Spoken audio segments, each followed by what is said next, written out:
اور یہ بات اگر آپ سمجھ گئے تو اسلام کا اکنامیکل سسٹم آپ کو سمجھ میں آ جائے گا. اسلام کیپٹلزم نہیں چاہتا ہے.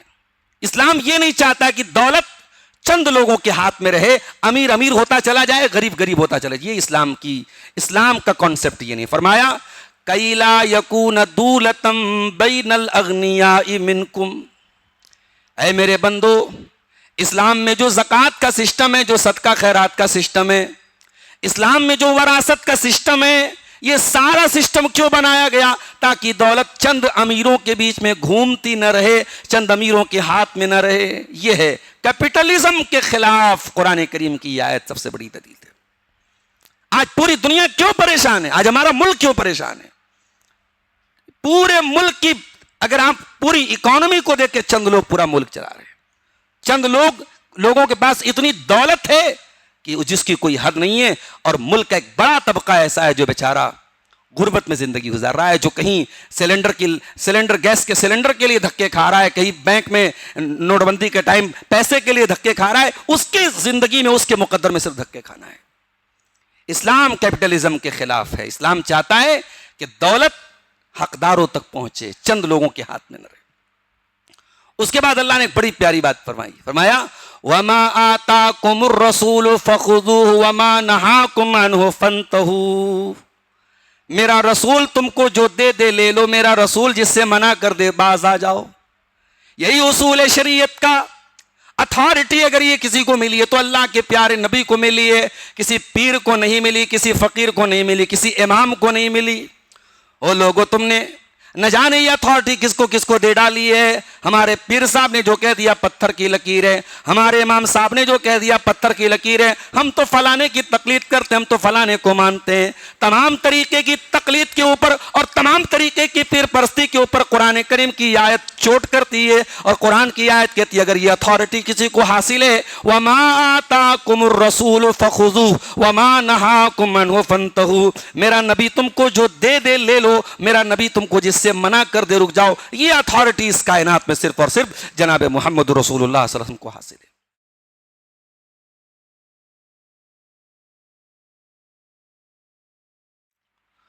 اعوذ باللہ من الشیطان الرجیم.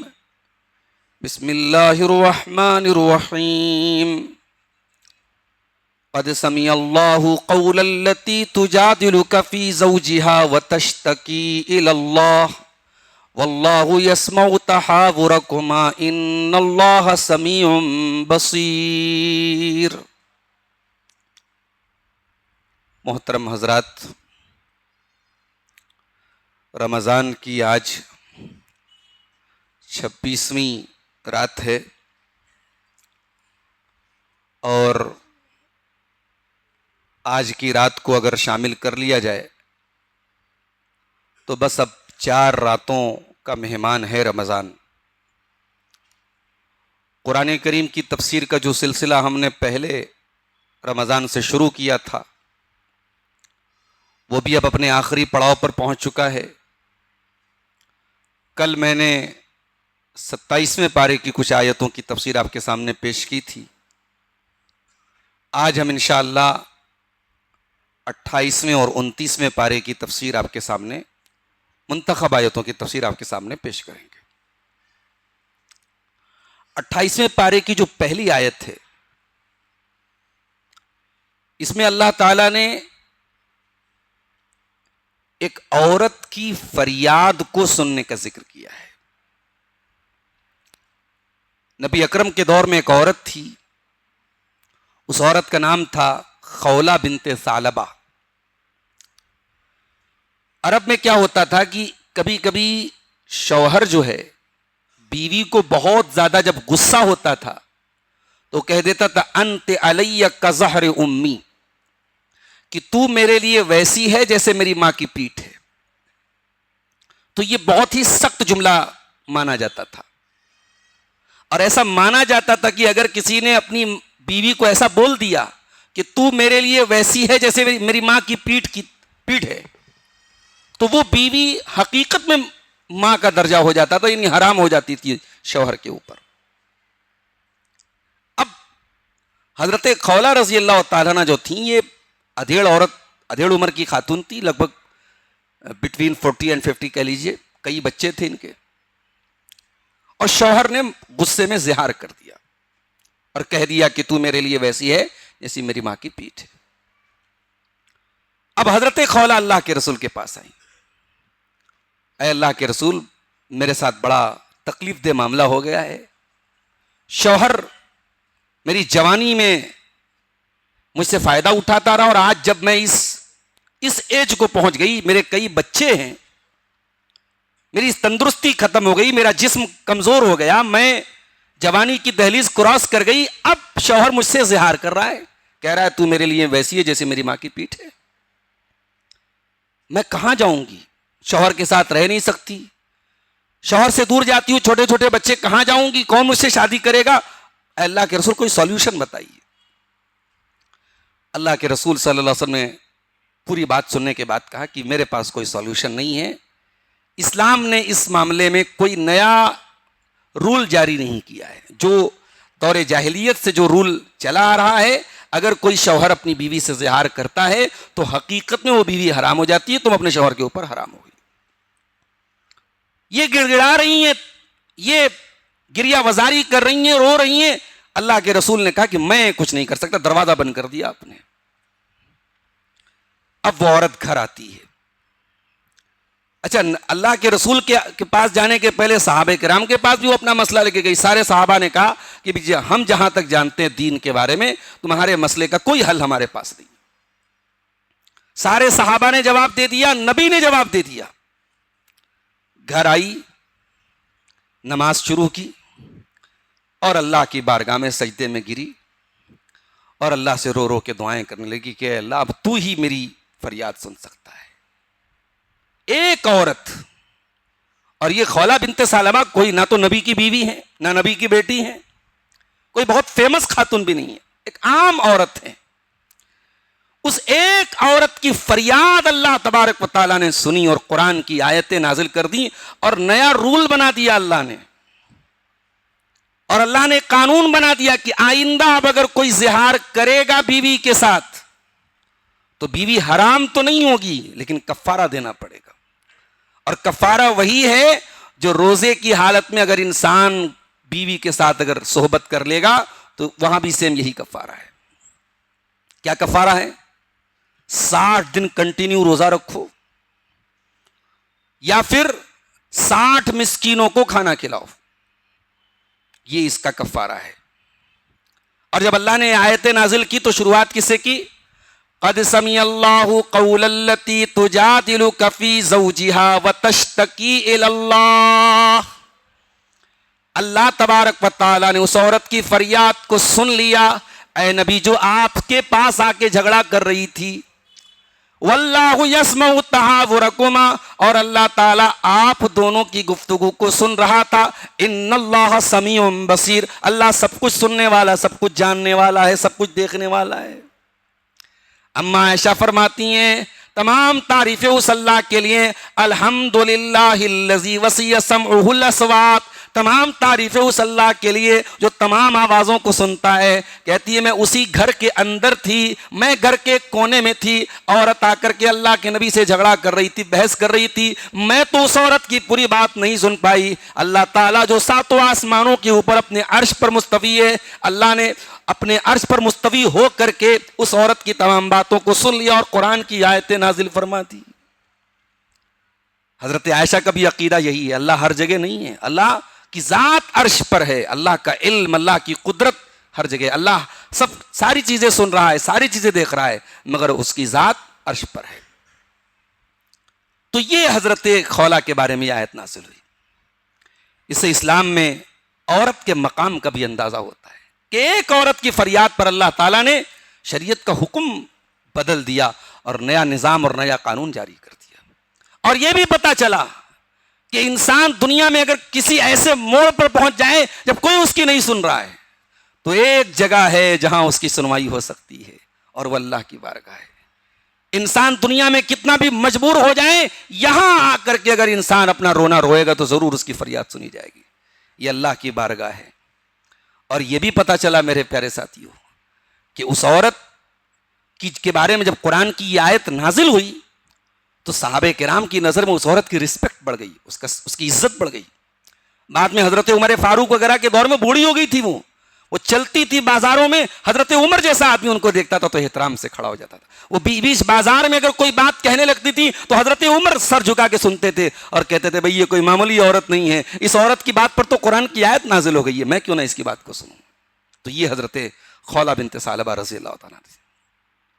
اس کے بعد اللہ تعالیٰ نے ایک ادب بتایا، مجلس کا ایک ادب بتایا. آپ کہیں میٹنگ ہے، کہیں مجلس ہے، اب آپ مجلس میں گئے تو کچھ لوگ کیا کرتے ہیں کہ صاحب ہم جہاں بیٹھ گئے، حضرت داغ جہاں بیٹھ گئے.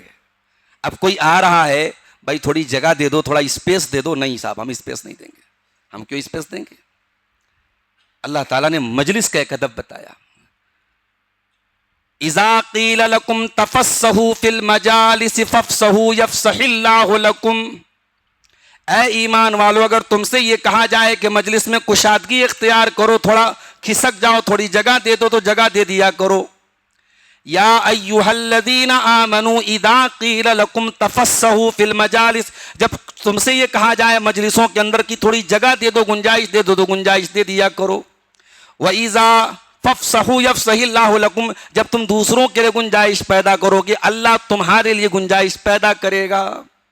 بات تو مجلس کی ہو رہی ہے، مگر غور کرو تو زندگی کے تمام شعبوں میں اور زندگی کے تمام ڈپارٹمنٹس میں قرآن کا یہ اصول لاگو ہوتا ہے. اگر آپ دوسروں کے لیے اسپیس بنائیں گے، دوسروں کو گنجائش دیں گے تو اللہ تعالیٰ آپ کے لیے گنجائش پیدا کرے گا. تنگی مت پیدا کیجیے، لوگوں کے لیے پریشانیاں مت کھڑی کیجیے، کشادگی پیدا کیجیے، گنجائش پیدا کیجیے. وَإِذَا قِيلَ انشُزُوا فَانشُزُوا، اور اگر تم سے یہ کہا جائے کہ کھڑے ہو جاؤ تو کھڑے ہو جایا کرو. يَرْفَعِ اللَّهُ الَّذِينَ آمَنُوا مِنْكُمْ وَالَّذِينَ أُوتُوا الْعِلْمَ دَرَجَاتٍ، اللہ تعالیٰ تم میں سے دو لوگوں کے درجات کو بڑھاتا ہے، ایک ایمان والوں کے درجوں کو بڑھاتا ہے، ایک علماء کے درجے کو بڑھاتا ہے. اللہ نے ایمان کے پیرلل میں اگر کسی چیز کو ذکر کیا تو علم کو ذکر کیا ہے. اللہ کی نظر میں ایمان کے بعد اگر کسی چیز کا نمبر ہے تو علم کا نمبر ہے. امام شافعی کہتے ہیں کہ علماء کی تعریف میں اور علماء کی فضیلت میں قرآن کی آیت بہت بڑی دلیل ہے. یرفع اللہ الذین آمنوا منکم والذین اوتوا العلم درجات، اللہ تم میں سے علماء ایمان والوں کے درجے کو بڑھاتا ہے اور علماء کے درجے کو بڑھاتا ہے. تو یہ قرآن کی آیت ایک ہمیں ادب سکھا رہی ہے، ایک ایٹیکیٹ سکھا رہی ہے کہ مجلس میں اگر ہم کہیں ہیں تو ہم لوگوں کے لیے گنجائش پیدا کریں. اس کے بعد اللہ نے مال فے کی تقسیم، جو جنگوں میں مال غنیمت آتا تھا، مال فے آتا تھا، وہ مال کہاں کہاں تقسیم کیا جائے گا اللہ نے اس کا رول بتایا، اس کا اصول بتایا. اور مال فے کا جب رول اللہ نے بتایا تو وہاں پہ اللہ نے ایک بڑی پیاری بات کہی. اور یہ بات اگر آپ سمجھ گئے تو اسلام کا اکنامیکل سسٹم آپ کو سمجھ میں آ جائے گا. اسلام کیپٹلزم نہیں چاہتا ہے. اسلام یہ نہیں چاہتا کہ دولت چند لوگوں کے ہاتھ میں رہے، امیر امیر ہوتا چلا جائے، غریب غریب ہوتا چلا جائے. یہ اسلام کا کانسیپٹ یہ نہیں. فرمایا کَإِ لَا يَكُونَ دُولَةً بَيْنَ الْأَغْنِيَاءِ مِنْكُمْ، اے میرے بندو، اسلام میں جو زکوٰۃ کا سسٹم ہے، جو صدقہ خیرات کا سسٹم ہے، اسلام میں جو وراثت کا سسٹم ہے، یہ سارا سسٹم کیوں بنایا گیا؟ تاکہ دولت چند امیروں کے بیچ میں گھومتی نہ رہے، چند امیروں کے ہاتھ میں نہ رہے. یہ ہے کیپٹلزم کے خلاف قرآن کریم کی یہ آیت سب سے بڑی دلیل ہے. آج پوری دنیا کیوں پریشان ہے؟ آج ہمارا ملک کیوں پریشان ہے؟ پورے ملک کی اگر آپ پوری اکانومی کو دیکھ کے چند لوگ پورا ملک چلا رہے ہیں. چند لوگوں کے پاس اتنی دولت ہے کہ جس کی کوئی حد نہیں ہے، اور ملک کا ایک بڑا طبقہ ایسا ہے جو بیچارہ غربت میں زندگی گزار رہا ہے، جو کہیں گیس کے سلنڈر کے لیے دھکے کھا رہا ہے، کہیں بینک میں نوٹ بندی کے ٹائم پیسے کے لیے دھکے کھا رہا ہے. اس کی زندگی میں، اس کے مقدر میں صرف دھکے کھانا ہے. اسلام کیپٹلزم کے خلاف ہے. اسلام چاہتا ہے کہ دولت حقداروں تک پہنچے، چند لوگوں کے ہاتھ میں نہ رہے. اس کے بعد اللہ نے ایک بڑی پیاری بات فرمائی. فرمایا وَمَا آتَاكُمُ الرَّسُولُ فَخُذُوهُ وَمَا نَهَاكُمْ عَنْهُ فَانْتَهُوا، میرا رسول تم کو جو دے لے لو، میرا رسول جس سے منع کر دے باز آ جاؤ. یہی اصول شریعت کا. اتھارٹی اگر یہ کسی کو ملی ہے تو اللہ کے پیارے نبی کو ملی ہے، کسی پیر کو نہیں ملی، کسی فقیر کو نہیں ملی، کسی امام کو نہیں ملی. او لوگو، تم نے نہ جانے یہ اتھارٹی کس کو دے ڈالی ہے. ہمارے پیر صاحب نے جو کہہ دیا پتھر کی لکیر ہے, ہمارے امام صاحب نے جو کہہ دیا پتھر کی لکیر ہے, ہم تو فلانے کی تقلید کرتے, ہم تو فلانے کو مانتے ہیں. تمام طریقے کی تقلید کے اوپر اور تمام طریقے کی پیر پرستی کے اوپر قرآن کریم کی آیت چوٹ کرتی ہے, اور قرآن کی آیت کہتی ہے اگر یہ اتھارٹی کسی کو حاصل ہے وَمَا آتَاكُمُ الرَّسُولُ فَخُذُوهُ وَمَا نَهَاكُمْ عَنْهُ فَانْتَهُوا, میرا نبی تم کو جو دے لے لو, میرا نبی تم کو جس سے منع کر دے رک جاؤ. یہ اتھارٹی اس کائنات میں صرف اور صرف جناب محمد رسول اللہ صلی اللہ علیہ وسلم کو حاصل ہے. اسی لیے امام مالک رحمۃ اللہ علیہ اللہ کے رسول کی قبر کی طرف اشارہ کر کے کہتے ہیں کل یؤخذ من قوله ویرد الا صاحب هذا القبر, دنیا میں سب کی بات کو لیا بھی جا سکتا ہے, ٹھکرایا بھی جا سکتا ہے, ایکسپٹ بھی کیا جا سکتا ہے, ریجیکٹ بھی کیا جا سکتا ہے, مگر اس قبر کے اندر جو ہستی ہے یعنی اللہ کے پیارے رسول کی ہستی, ان کی کسی بات کو ریجیکٹ نہیں کیا جا سکتا, ان کی ہر بات کو لینا ہی لینا ہے, آپ کی کسی بات کو ٹھکرایا نہیں جا سکتا ہے.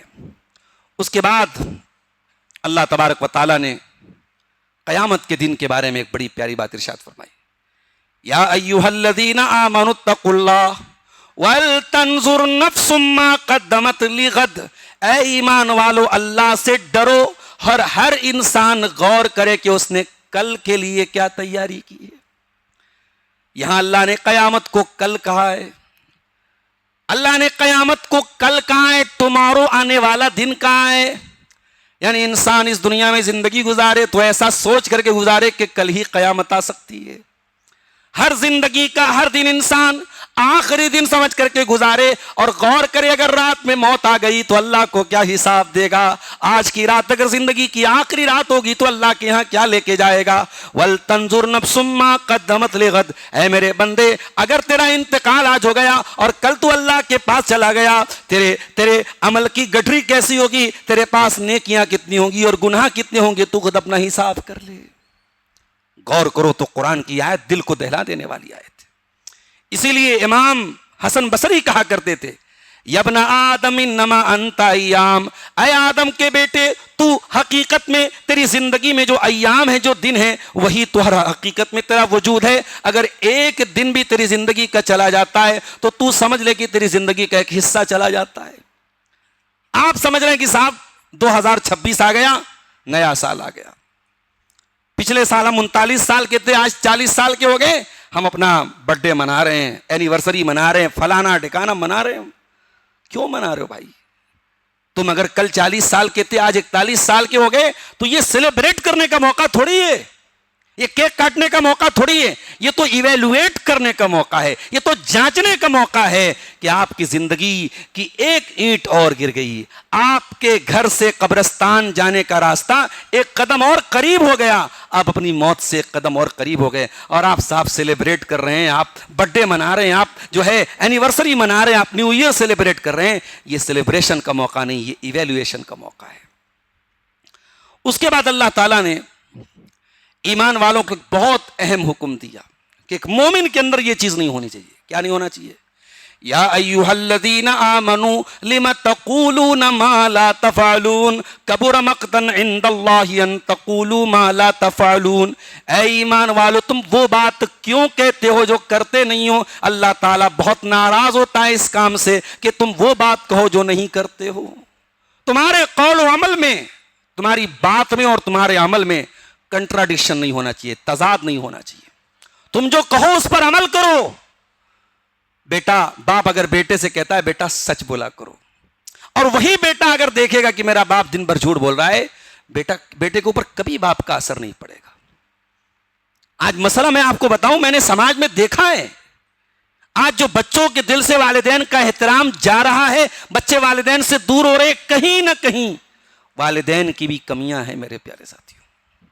جہاں اس قرآن کی آیت کی خلاف ورزی ہم کریں گے, جب ماں نمازی نہیں ہوگی, باپ نمازی نہیں ہوگا, کس منہ سے وہ بچوں کو نماز کی تعلیم دے گا؟ ماں حیادار نہیں ہوگی, کس منہ سے وہ اپنی بچی کو پردے کی اور حیا کی تلقین کرے گی؟ جب تک میرے بھائیوں ہمارے قول و عمل میں مطابقت نہیں ہوگی, ہم جو بات کہیں گے اور ہم جو عمل کریں گے, جب دونوں میں سملیرٹی نہیں رہے گی, تب تک ہم کامیاب نہیں ہو سکتے ہیں. اس کے بعد اللہ نے یہودیوں کی ایک مثال دی. یہودیوں کے پاس تورات تھی, یہودیوں کو بڑا دعویٰ تھا کہ صاحب ہم تو تورات والے ہیں، تورات کا علم ہے ہمارے پاس، وی ہیو دا نالج.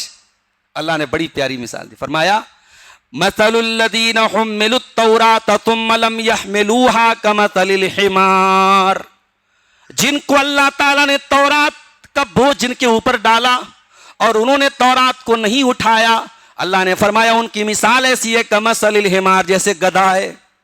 گدھے کے اوپر یحمل اسفارا، بڑی بڑی کتابیں گدھے کے اوپر لاد دی جائیں، گدھے کو کوئی فائدہ ہونے والا نہیں ہے.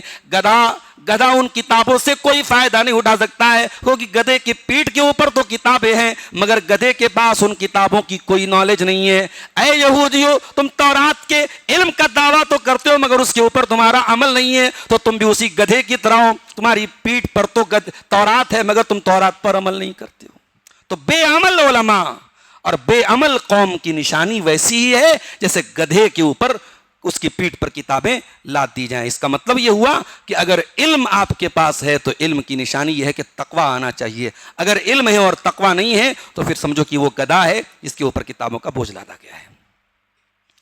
اس کے بعد اللہ نے دنیا کی دو بڑی اہم ضرورتوں سے ہمیں ہوشیار کیا ہے. دنیا کی دو چیزیں بہت امپورٹنٹ ہیں مگر بڑی ڈینجرس بھی ہیں. یا ایھا الذین آمنوا لا تلہکم اموالکم ولا اولادکم عن ذکر اللہ. اے ایمان والو، کہیں تمہارا مال تم کو اللہ کے ذکر سے غافل نہ کر دے، کہیں تمہاری اولاد تم کو اللہ کے ذکر سے غافل نہ کر دے. کہیں مال کے چکر میں اللہ کو بھول نہ جانا، کہیں اولاد کے چکر میں اللہ سے غافل نہ ہو جانا. وَمَن يَفْعَلْ ذَلِكَ، اور اگر کوئی ایسا کرے گا تو کان کھول کے سن لو، فَأُولَٰئِكَ هُمُ الْخَاسِرُونَ، وہ بہت خسارہ اٹھانے والا ہے، بہت نقصان اٹھانے والا ہے. آج دنیا میں یہی تو ہو رہا ہے. انسان حرام کے پیسے سے پراپرٹی بنا رہا ہے. پوچھو بھائی کس لیے بنا رہا ہو؟ بچوں کے لیے بنا رہا ہوں. کہے کہ بچے بھائی مرو گے، بچے مٹی دے کے چلے جائیں گے، اپنی قبر کیوں خراب کرو، اپنی آخرت کیوں خراب کر رہے ہو بچوں کے لیے. انسان اندھا دھند پیسہ کما رہا ہے، نمازیں چھوڑ رہا ہے، بیوی کا حق نہیں ادا کر رہا ہے، بچوں کا حق ادا نہیں کر رہا. بھائی آج ہمیں سے بہت سارے لوگوں کی لائف کیسی ہے؟ صبح گئے کام پہ، رات میں گھر آئے، بچے سو چکے ہیں. صبح جب بچے اسکول جا رہے تھے ہم سو رہے تھے، اور رات میں ہم آئے تو بچے سو رہے تھے. بچے اسکول جا رہے ہیں، اسکول سے آنے کے بعد کوچنگ جا رہے ہیں، کوچنگ سے آنے کے بعد ٹیوشن جا رہے ہیں، بچوں کو یہ پڑھا رہے وہ پڑھا رہا ہے وہ پڑھا ہے. تم کیا کر رہے ہو بھائی؟ یہ جو گیپنگ پیدا ہو رہی ہے والدین اور بچوں کے بیچ میں، یہ گیپنگ کیوں پیدا ہو رہی ہے؟ کیونکہ ہمارے پاس ٹائم نہیں ہے. اللہ کی قسم، ایک ماں اور ایک باپ سب سے قیمتی چیز جو اپنے بچوں کو دے سکتے ہیں وہ کوالٹی ٹائم ہے. وہ ہم نہیں دے رہے ہیں اپنے بچوں کو. اور پھر ہم بڑھاپے میں کہتے ہیں صاحب ہمارے بچے بڑے بگڑ گئے. یہ بچے کیوں نہ بگڑیں گے کہ آپ نے اپنی زندگی کی سب سے قیمتی چیز آپ نے ان کو ٹائم نہیں دیا ہے. تو یہ اولاد بہت بڑی نعمت ہے، مال بہت بڑی نعمت ہے، مگر آپ نے ان کے بارے میں اگر صحیح حق نہیں ادا کیا تو یہ مال بھی آپ کو اللہ کے ذکر سے غافل کر دے گا اور اولاد بھی اللہ کے ذکر سے آپ کو غافل کر دے گی. اس کے بعد اللہ تعالیٰ نے تقوی کا فائدہ بتایا. تقوی اگر پیدا ہو جائے تو اس کے کیا فائدے ہیں؟ وَمَن يَتَّقِ اللَّهَ يَجْعَل لَّهُ مَخْرَجًا، جو اللہ تعالیٰ کا تقوی اختیار کرے گا، جو اللہ سے ڈرے گا، اللہ ہر مصیبت میں اس کے لیے نکلنے کا راستہ بنا دے گا. وَيَرْزُقْهُ مِنْ حَيْثُ لَا يَحْتَسِبُ، اور اللہ وہاں سے روزی دے گا وہ سوچ بھی نہیں سکتا.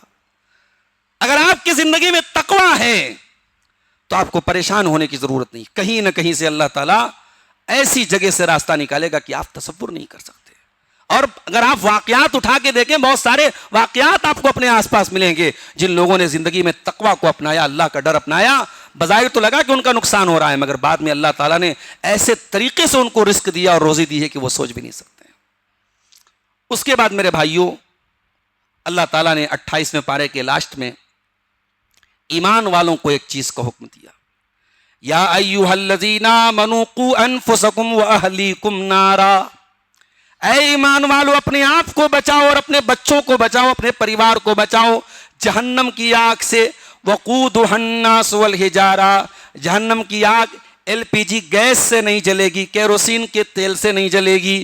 جہنم کی آگ پیٹرول اور ڈیزل سے نہیں جلے گی. جہنم کی آگ انسانوں سے جلے گی، پتھروں سے جلے گی. وقودھا الناس والحجارہ، اس آگ سے اپنے گھر والوں کو بچاؤ. قرآن کریم کی آیت ہمیں یہ دعوت دے رہی ہے. کہ صرف بچوں کے کیریئر کی فکر کرنا، اچھے مکان کا انتظام کرنا، اچھے کھانے کا انتظام کرنا، صرف یہی کافی نہیں ہے. اپنے بال بچوں کی آخرت کی فکر کی ذمہ داری بھی ہمیں ہونی چاہیے. جب اپنے بچوں کو ہم ذرا سی چوٹ لگتے ہوئے نہیں دیکھ سکتے، ذرا سی خروچ برداشت نہیں کر سکتے، اپنے بچوں کو ہم جہنم کی آگ میں جاتا ہوا کیسے برداشت کر سکتے ہیں؟ اس کے بعد میرے پیارے بھائیوں، قرآن کریم کا 29واں پارہ شروع ہوتا ہے. 29ویں پارے کے شروع میں اللہ تعالیٰ نے ہماری زندگی کا مقصد بتایا. فرمایا الذی خلق الموت والحیات لیبلوکم ایکم احسن عملا. میرے بندو، ہم نے موت کو پیدا کیا، ہم نے زندگی کو پیدا کیا کیونکہ ہم تمہارا امتحان لینا چاہتے ہیں، ہم تمہارا ٹیسٹ لینا چاہتے ہیں کہ کون تم میں بہتر عمل کرتا ہے، کون اچھا عمل کرتا ہے. پتہ یہ چلا کہ اللہ تعالیٰ کے یہاں کوانٹٹی کی نہیں کوالٹی کی اہمیت ہے. اللہ نے یہ نہیں فرمایا کہ کون زیادہ عمل کرتا ہے، اللہ نے یہ فرمایا کون اچھا عمل کرتا ہے. آپ کتنی نیکیاں لے کے آئیں اللہ کے میٹر نہیں کرتا، آپ کیسی نیکیاں لے کے آئیں یہ میٹر کرتا ہے. اللہ تعالیٰ کے یہاں کوانٹٹی کی نہیں کوالٹی کی اہمیت ہے. اس کے بعد اللہ نے جہنمیوں کا ذکر کیا. جہنمی جب جہنم میں جائیں گے، پچھتائیں گے، روئیں گے تو کہیں گے 2 کام ہم نے کیا ہوتا تو ہم جہنم میں نہ جاتے. اگر ہم نے حق کو سنا ہوتا اور حق کو سمجھا ہوتا. اگر آپ کا کوئی دوست آپ کو توحید سمجھا رہا ہے اور آپ مذاق اڑا رہے ہیں تو کہیں ایسا نہ ہو کہ کل قرآن کی یہی جملہ ہم کو دہرانا پڑے. وَقَالُوا لَوْ كُنَّا نَسْمَعُ أَوْ نَعْقِلُ مَا كُنَّا فِي أَصْحَابِ السَّعِيرِ. جہنمی کہیں گے اگر ہم نے حق بات کو سنا ہوتا اور حق بات کو سمجھا ہوتا تو آج ہم جہنم میں نہ جاتے.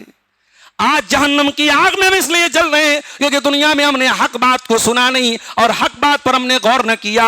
میرے پیارے بھائیوں، حق بات اگر کہی جائے تو فوراً سنا کرو، اور حق بات جب سن لو اس کے بعد اس پر غور کر کے عمل کیا کرو. یہ 2 چیزیں ہیں، حق بات کو نہ سننا اور حق بات کو نہ سمجھنا. یہ 2 بہت بڑی وجہ ہے جہنم میں جانے کی. اس کے بعد اللہ تعالیٰ نے زمین کی پیدائش کا ذکر کیا. وَالَّذِي جَعَلَ لَكُمُ الْأَرْضَ ذَلُولًا. اللہ نے تمہارے لیے زمین کو نرم بنایا، چلنے کے قابل بنایا. فَامْشُوا فِي مَنَاكِبِهَا. تم زمین کے کونے کا سفر کرو، تم زمین کے سینے پر چلو. وَكُلُوا مِن رِزْقِهِ. اور اللہ کا رزق کھاؤ. پتہ یہ چلا کہ آپ کو بیٹھے بٹھائے رزق نہیں ملے گا، آپ کو چلنا پڑے گا، آپ کو زمین کو ایکسپلور کرنا پڑے گا، آپ کو محنت کرنی پڑے گی. اللہ رازق ہے، اللہ رزاق ہے، اللہ نے رزق دینے کا وعدہ کیا ہے، مگر ساتھ میں کنڈیشن لگائی کہ آپ کو چلنا پڑے گا. الذی جعل لکم الارض ذلولا. ہم نے تمہارے لیے زمین کو چلنے کے قابل بنایا ہے. فامشوا فی مناکبہا. میرے بندو تم زمین کے کونوں میں چلو. وکلوا من رزقہ. اور اللہ کے رزق کو کھاؤ، اللہ کے رزق کو کھاؤ. اس کا مطلب یہ ہوا کہ جب تم چلو گے تب تمہیں اللہ کا رزق ملے گا. اس کے بعد اللہ نے اپنے نبی کے اخلاق کا ذکر کیا ہے. فرمایا وَإِنَّكَ لَعَلَىٰ خُلُقٍ عَظِيمٍ. اے نبی، یہ مکہ والے آپ کو پتہ نہیں کیا کیا بولتے ہیں. کوئی شاعر کہہ رہا ہے، کوئی پاگل کہہ رہا ہے، کوئی مجنون کہہ رہا ہے، کوئی جادوگر کہہ رہا ہے، کوئی دیوانہ کہہ رہا ہے. اے نبی، ان کی گالیوں کا جواب یہ ہے وَإِنَّكَ لَعَلَىٰ خُلُقٍ عَظِيمٍ کہ آپ کا اخلاق بہت عمدہ ہے. آپ نے اپنی زبان سے کسی کو تکلیف نہیں پہنچائی ہے، آپ نے کسی کو گالی نہیں دی ہے، آپ نے کسی کے راستے میں کبھی مشکلات نہیں کھڑی کی ہے. اے میرے نبی، آپ کا کردار بہت اعلیٰ ہے، آپ کا اخلاق بہت اونچا ہے. ظالم سے لیا ظلم کا بدلہ، نہ کسی وقت مارا بھی تو اخلاق کی تلوار سے مارا. یہ نبی کا اخلاق تھا میرے ساتھیوں. اور آج اسی نبی کے کلمہ پڑھنے والے ہم ہیں. ہمیں اور آپ کو بھی اپنے گریبانوں میں جھانکنے کی ضرورت ہے کہ ہمارا اخلاق کہاں ہے. یاد رکھو میرے بھائیوں، اخلاق کی دولت بہت بڑی دولت ہے. اگر آپ کے اندر اخلاق اچھا ہے تو آپ دشمن کو بھی دوست بنا سکتے ہیں، آپ پتھر دل کو بھی موم بنا سکتے ہیں. یہ اخلاق بہت بڑی دولت ہے. اللہ نے اپنے نبی کو بہترین اخلاق کا حامل بنایا تھا. اس کے بعد اللہ نے انسان کی فطرت کی ایک کمزوری کو بیان کیا ہے کہ انسان بڑا بے صبرا ہے. ان الانسان خلق ہلوعا. انسان بڑا بے صبرا ہے.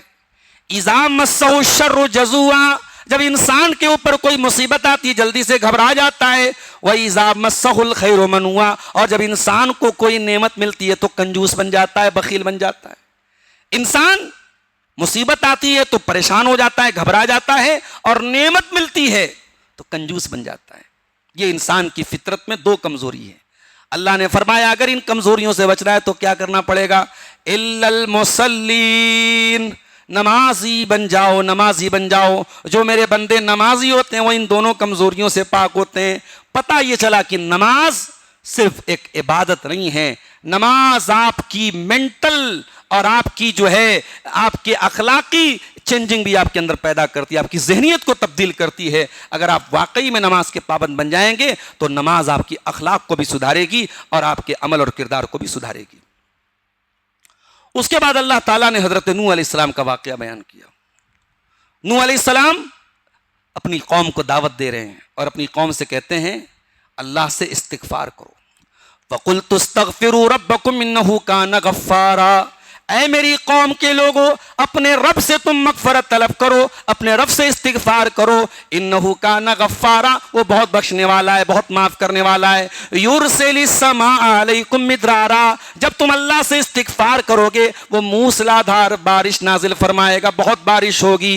ویمددکم باموال وبنین، اللہ مال بھی دے گا، اللہ اولاد بھی دے گا. ویجعل لکم جنات ویجعل لکم انہارا، اور اللہ تعالیٰ تم کو باغات بھی دے گا اور ندیاں اور نہریں بھی دے گا. امام حسن بصری کے پاس ایک آدمی آیا، اس نے کہا کہ امام صاحب بارش نہیں ہو رہی ہے، سوکھا پڑا ہے، دعا کر دیجئے. امام صاحب نے کہا جاؤ استغفار کرو. دوسرا آدمی آیا، اس نے کہا امام صاحب کھیتوں میں پیداوار نہیں ہو رہی ہے، محنت کر رہا ہوں، کھیتی کر رہا ہوں لیکن پھل نہیں پیدا ہو رہے ہیں. کہا جاؤ استغفار کرو. تیسرا آیا، اس نے کہا امام صاحب شادی کے کئی سال ہو گئے، اولاد سے محروم ہو، کوئی دعا بتا دیجئے، کوئی وظیفہ بتا دیجئے. کہا جاؤ استغفار کرو. امام حسن بصری کے شاگرد لوگ بھی بیٹھے تھے، انہوں نے کہا بات سمجھ میں نہیں آئی، سب کو ایک ہی دوا لکھ کے دے رہے آپ، سب کو ایک ہی سولوشن بتا رہے، استغفار کرو استغفار کرو. اولاد نہیں ہو رہی استغفار کرو، روزی روٹی میں دقت ہے استغفار کرو، بارش نہیں ہو رہی استغفار کرو، کھیتوں میں پیداوار نہیں، کیا مطلب ہے اس کا؟ استغفار کرو. تو امام حسن بصری نے قرآن کی یہی آیتیں پڑھ کے سنائی تھی. کہا یہ میرا بتایا ہوا سولوشن نہیں، یہ اللہ کا بتایا ہوا سولوشن ہے. یہ نوح علیہ السلام نے اپنی قوم سے کہا تھا جب تم استغفار کرو گے تو بارش بھی ہوگی، باغات بھی پیدا ہوں گے، ندیاں بھی آئیں گی، پانی بھی ملے گا، اولاد بھی ملے گی. یہ تمام نعمتیں اللہ تعالیٰ آپ کو عطا فرمائے گا. اس کے بعد اللہ نے اپنے نبی سے فرمایا، اور یہ جو قرآن کی آیت ہے سورہ مزمل کی، یہ بالکل اللہ کے رسول پر ابتدائی دور میں اتری تھی. جب اللہ کے نبی کے اوپر پہلی قرآن کی وحی اتری تھی اور گھبرائے گھبرائے آپ گھر آئے تھے اور حضرت خدیجہ نے آپ کو کمبل اڑایا تو اس موقع پر یہ آیت اتری تھی. یا ایھا المزمل، اے کمبل اوڑے ہوئے میرے نبی، او کملی والے میرے نبی، او کمبل کو اوڑے ہوئے میرے نبی، قم اللیل الا قلیلا، اے میرے نبی آپ تہجد کی نماز پڑھیے، آپ قیام اللیل کیجئے، ہو سکے تو پوری رات کیجئے، الا قلیلا، تھوڑا سا آرام کیجئے، باقی پوری رات قیام کیجئے. نصفہو، یا تو آدھی رات آپ تہجد پڑھیے، او انقص منہ قلیلا، یا اس سے بھی تھوڑا کم کر لیجئے، او زد علی، یا تھوڑا بڑھا لیجئے. ورتل القرآن ترتیلا، اور اے نبی قرآن کو ٹھہر ٹھہر کر کے پڑھیے. انا سنلقی علیک قولا ثقیلا، اے نبی ہم آپ کے اوپر جو قرآن اتار رہے ہیں یہ بہت بھاری کلام ہے، بہت بھاری قول ہے. اے نبی یہ بھاری کلام آپ کے اوپر ہم اتار رہے ہیں. سوال یہ پیدا ہو رہا ہے کہ نبوت کے بالکل ابتدائی دور میں اللہ اپنے نبی کو تہجد پڑھنے کا حکم کیوں دے رہا ہے؟ اس کا مطلب یہ ہوا کہ اے نبی آپ کے اوپر ہم قرآن جیسا بھاری کلام اتار رہے ہیں اور نبوت جیسی بھاری ذمہ داری آپ کے کندھے پہ ڈالی جا رہی ہے، لہٰذا آپ کو تہجد کی ضرورت ہے. جب زندگی میں بہت بوجھ بڑھ جائے، ڈپریشن آ جائے، اینزائٹی آ جائے، ٹینشن آ جائے، تو اس کا سولوشن یہ ہے کہ رات کی تاریکیوں میں اللہ کے سامنے اپنی ضرورتیں رکھو، اللہ کے سامنے اپنی حاجتیں رکھو، انشاءاللہ وہ کندھے کا بوجھ اترتا چلا جائے گا. اے نبی آپ کے جب کندھے پر اتنی بھاری ذمہ داری ڈالی گئی ہے تو آپ کو قیام اللیل کی ضرورت ہے، آپ کو تہجد کی ضرورت ہے. اس کے بعد اللہ تبارک و تعالیٰ نے قسم کھائی ہے، کس چیز کی؟ ہمارے اندر ایک راڈار فٹ کیا ہے اللہ تعالیٰ نے جس کا نام ہے نفس لوامہ. ولا اقسم بالنفس اللوامہ، میں قسم کھا رہا ہوں نفس لوامہ کی. یہ نفس لوامہ کیا ہے؟ جب آپ کوئی غلط کام کرنے کا ارادہ کرے اور اندر سے کوئی آواز آئے کہ نہیں یہ کام ٹھیک نہیں ہے، کوئی کچوکا لگائے اندر سے. آپ کے نفس کے اندر جو اللہ تعالیٰ نے ایک راڈار فٹ کیا ہے, وہ راڈار کہہ کہ نہیں, یو آر رانگ, تم غلط کر رہے ہو, اسی کا نام ہے نفس لوامہ. اسلام اس نفس لوامہ کو, جس کو ہم اپنی زبان میں گلٹ کہتے ہیں, اس گلٹ کو دبانے کا حکم نہیں دیتا. اگر گناہ کرنے کے ٹائم آپ کے اندر ایک قسم کا گلٹ پیدا ہو, ایک قسم کی شرمندگی پیدا ہو, تو اس گلٹ کو دبانے کی ضرورت نہیں, اس گلٹ کو امپروو کرنے کی ضرورت ہے. اگر غلطی کرنے پر گلٹ فیل ہو رہا ہے تو یہ ایمان کی نشانی ہے, یہ نفس لوامہ ہے جو آپ کے اندر دبا ہوا ہے. اور اگر یہ نفس لوامہ دب گیا, اس کو آپ نے ختم کر دیا, تو پھر تو انسان گناہ کر کے ڈھٹائی کرے گا, پھر اس کو کوئی گلٹ فیل نہیں ہوگا. اسی لیے اللہ تعالیٰ نے نفس لوامہ کی قسم کھائی ہے. اس کے بعد اللہ تعالیٰ نے اپنے نیک بندوں کا ذکر کیا کہ میرے نیک بندے غریبوں کو کھانا کھلاتے ہیں. وَيُطْعِمُونَ الطَّعَامَ عَلَىٰ حُبِّهِ مِسْكِينًا وَيَتِيمًا وَأَسِيرًا. میرے نیک بندے یتیموں کو کھانا کھلاتے ہیں, غریبوں کو کھانا کھلاتے ہیں, قیدیوں کو کھانا کھلاتے ہیں. اور کھانا کھلا کے کیا کرتے ہیں؟ کیا فوٹو لیتے ہیں؟ کیا فیس بک پہ ڈالتے ہیں؟ کیا سوشل میڈیا پہ ڈالتے ہیں؟ فرمایا نہیں, انما نطعمکم لوجہ اللہ. وہ غریبوں کو کھانا کھلاتے ہیں اور کہتے ہیں ہم تمہیں اللہ تعالیٰ کی رضا کے لیے کھلا رہے ہیں. لا نرید منکم جزاء ولا شکورا. ہمیں تم سے کوئی بدلہ نہیں چاہیے, ہمیں تم سے کوئی شکریہ نہیں چاہیے. انا نخاف من ربنا یوما عبوسا قمطریرا. ہمیں تو قیامت کے دن کا ڈر ہے, ہمیں تو اللہ کے عذاب کا ڈر ہے, اس لیے ہم تم کو کھانا کھلا رہے ہیں. میرے بھائیوں, قرآن کریم کی آیت ہمیں پیغام دے رہی ہے کہ ہم جب چیریٹی کے کام کریں, جب ہم نیکی کے کام کریں, تو ہمارا مقصد شو آف نہ ہو, ہمارا مقصد دکھاوا نہ ہو. آج معاف کیجئے گا, ہم جس دور میں زندگی گزار رہے ہیں یہ شو آف کا دور ہے, یہ شو آف کا دور ہے. انٹرنیٹ پر ہزاروں ایسے ویڈیوز آپ کو مل جائیں گے. کوئی کسی کبوتر کو دانا بھی ڈال رہا ہے تو اس کا بھی فوٹو لے رہا ہے. کوئی کسی بڑھیا کو اگر کچھ کھانے پینے کی چیز دے رہا ہے اس کا ویڈیو بنا رہا ہے. دنیا تالی بجا رہی, واہ well done well done well done. یہ ویل ڈن سننے کے لیے آپ یہ کام کر رہے ہیں. آپ کسی غریب کو کمبل دے رہے ہیں, آپ جب تک کیمرے کی چکا چوت نہ آ جائے تب تک آپ کی وہ چیریٹی نہیں ہوتی. تو قرآن کی آیت میں ہمیں اپنے آپ کو جانچنے کی ضرورت ہے. ارے نیکی تو وہ ہے, سردی کا موسم ہے, کوئی غریب آدمی سڑک پہ ٹھٹر رہا ہے سردی سے, اور کوئی اللہ کا نیک بندہ آتا ہے, اپنی فور ویلر سے, اپنی فارچونر سے, اپنی ڈیفینڈر سے اترتا ہے اور اس رات کے اندھیرے میں اس غریب کو کمبل اڑا دیتا ہے. اس کو معلوم بھی نہیں کہ مجھے کمبل اڑانے والا کون تھا, اور نہ اس امیر کو معلوم کہ میں نے کس کو اڑایا تھا. کچھ نیکیاں ایسی بھی ہونی چاہیے میرے بھائی. وہ جو ایک کہاوت, ایک جملہ بولتے تھے نا, نیکی کر دریا میں ڈال. وہ نیکی کر دریا میں ڈال کا کیا مطلب تھا؟ یعنی نیکی کر کے دریا میں ڈال جا, بھول جا کہ تو نے کسی کے ساتھ نیکی کی ہے. وہ دور اب میرے بھائیوں رخصت ہو رہا ہے, وہ دور ختم ہو رہا ہے. اب نیکی کر دریا میں ڈال والا کلچر ختم. اب نیکی کر انسٹا پہ ڈال, نیکی کر فیس بک پہ ڈال, نیکی کر اسنیپ چیٹ پہ ڈال, نیکی کر سوشل میڈیا پہ ڈال. اب وہ کلچر چل رہا ہے. یہ جو نیکیوں کو سوشل کرنے کا جو کلچر چلا ہے, اس کلچر کو ڈائنامائٹ کرتی ہے اور اس کلچر کو کرٹیسائز کرتی ہے قرآن کی آیت. اور قرآن کی آیت ہم سے یہ ڈیمانڈ کرتی ہے کہ اگر ہم دنیا میں نیکی کے کام کرتے ہیں تو ہماری نیکیاں اللہ کے لیے ہونا چاہیے. اسی لیے اللہ کے پیارے نبی فرماتے ہیں کہ قیامت کے دن کچھ اللہ کے بندے ایسے ہوں گے جن کو اللہ تعالیٰ اپنے عرش کا سایہ دے گا. ان کو گرمی نہیں لگے گی, ان کو پیاس نہیں لگے گی. ان خوش نصیب بندوں میں ایک وہ آدمی بھی ہوگا, وَرَجُلٌ تَصَدَّقَ بِصَدَقَةٍ, کہ جو صدقہ دے گا اللہ کی راہ میں, اور اتنا چپکے سے صدقہ دے گا حتی لا تعلم شمالہ ما تنفق یمینہ, کہ بائیں ہاتھ کو بھی پتہ نہیں چلے گا کہ دائیں ہاتھ نے کیا خرچ کیا ہے. ایک واقعہ سنا کے بعد ختم کرتا ہوں.